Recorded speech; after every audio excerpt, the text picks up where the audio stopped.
Hi guys. ఇప్పుడు లైవ్‌లో owner అవ్వడానికి టాస్క్ ఉంది గదా! అది కంప్లీట్ కాబోతుంది. ఆ టాస్క్‌లొచ్చేసి ఇమ్మాన్యుయల్‌ను, రామ్ రాథోడ్ ఇద్దరు ఫైనల్‌గా ఉంటారు. ఆ ఫైనల్ డెసిషన్ వచ్చేసి ఎవరిని జేయాలన్నది ఆ టైటాన్స్ చేతుల్లోనే ఉంటది. ఆ టైటాన్స్ డిసైడ్ చేసుకొని ఒకరి పేరు చెప్పాలి. ఫస్టు ఇమ్మాన్యుయల్ అనుకుంటది. ఇమ్మాన్యుయల్ తర్వాత ఇమ్మాన్యుయల్ వద్దని చెప్పేసి రామ్ రాథోడ్‌ని సెలెక్ట్ చేసుకుంటది. ఎవరు రోత గారు. అంటే రోత తెలుసు కదా! ఎవరో రీతు చౌదరి అన్నట్టు. ఆమె డిసైడ్ చేసుకుంటది. దాని తర్వాత మారుతది, గొడవైతది. తనుజకు ఆమెకు మధ్య కూడా గొడవ పెద్ద వారే జరిగింది. ఈ గేమ్‌లో చాలా యుద్ధాలు జరిగినట్టుగా చాలా ఫైటింగ్స్ అయినాయి. ఎవరెవరికి ఏమైందన్నది ఇంతకుముందు వీడియోలో చేసి పెట్టాను చూడండి.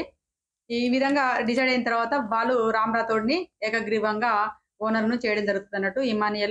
అదే ఇమ్మాన్యుయల్ అటాక్ చేయాలనుకుంటే మాత్రం ఒక్కరి దగ్గర ఒక బొమ్మ మిలిగిపోయేది. పాపం ఇమ్మాన్యుయల్ సైలెంట్‌గానే గివ్ అప్ చేయడం జరుగుతుంది. అంటే వాళ్ళు ఇమ్మాన్యుయల్ డిసైడ్ చేసుకోలేదు. ఫస్ట్‌నే ఇమ్మాన్యుయల్ కూడా అనుకుంటాడన్నట్టు. రామ్ రాథోడ్ దగ్గర గీతురాయి తీసుకువెళ్తుంటే సైలెంట్‌గా నిలబడి చూడడం అనేది రామే అసలు గివ్ అప్ ఇచ్చిండు ఆటలో. ఆ గివ్ అప్ ఇయ్యడం అనేది చాలా తప్పు. ఆ తప్పు డెసిషన్ తీసుకున్నట్టు అనిపించింది. మళ్ళీ తర్వాత ఈ అమ్మాయి గీత తీసుకొచ్చి రామ్ రాథోడ్ దాంట్లో ఎయడము, మళ్ళీ ఆ గీత చౌదరి ఔట్ అవ్వడం ఇట్లా జరిగింది. రామ్ రాథోడ్ గివ్ అప్ ఇచ్చినంక ఆట నుంచి గివ్ అప్ ఇచ్చినట్టే గదా! అలాంటి పర్సన్‌ను ఓనర్ జేయడం అనేది రాంగ్ అని చెప్పేసి తనుజ ఆర్గ్యుమెంట్ జేయడం జరుగుతది.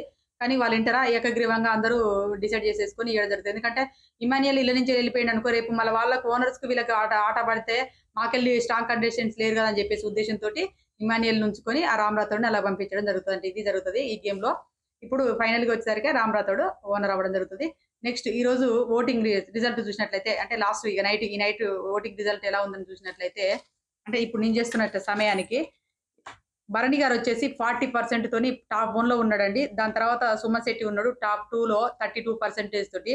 దాని తర్వాత హరీష్ గారున్నారు 8% ఓటింగ్‌తోని. ఈ ఆరుగురికి ఈ ఐదుగురికి మాత్రం ఎక్కడ ఏం చేంజ్‌నెస్ కాలేదు.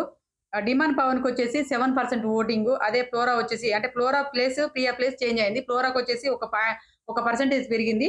ఫ్లోరాకొచ్చి 6% ఓటింగ్ పడుతుంటే ప్రియాకొచ్చేసి 5% ఓటింగ్ పడుతుంది. మనీష్‌కొచ్చేసి 4%. మర్యాద మనీష్‌కొచ్చేసి ఫస్ట్ నుంచెల్లి ఇప్పటి వరకు కూడా అదే ఓటింగ్ అట్లనే కొనసాగుతుంది. 4% ఓటింగ్ మాత్రమే అతనికి పడుతుంది.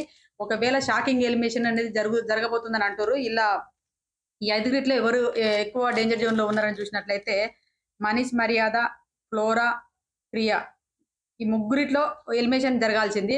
ఒకవేళ మేబీ ఏమైనా ఎలిమినేషన్ చేసుంటే మాత్రం హరీష్ గారిని కూడా ఎలిమినేషన్ చేసే అవకాశాలు కనబడుతున్నాయి అంటుర్రు. అది ఎంతవరకు నిజమన్నది నాకు తెలీదు. తెలిసిన వెంటనే రీల్ చేసి పెడతాను. అంటే ఇంకో వీడియో పెడతానండి. ప్లీజ్ దయచేసి నా వీడియోని చూస్తున్నట్లయితే లైక్ చేయండి, షేర్ చేయండి, మా ఛానెల్ సబ్స్క్రైబ్ చేయండి.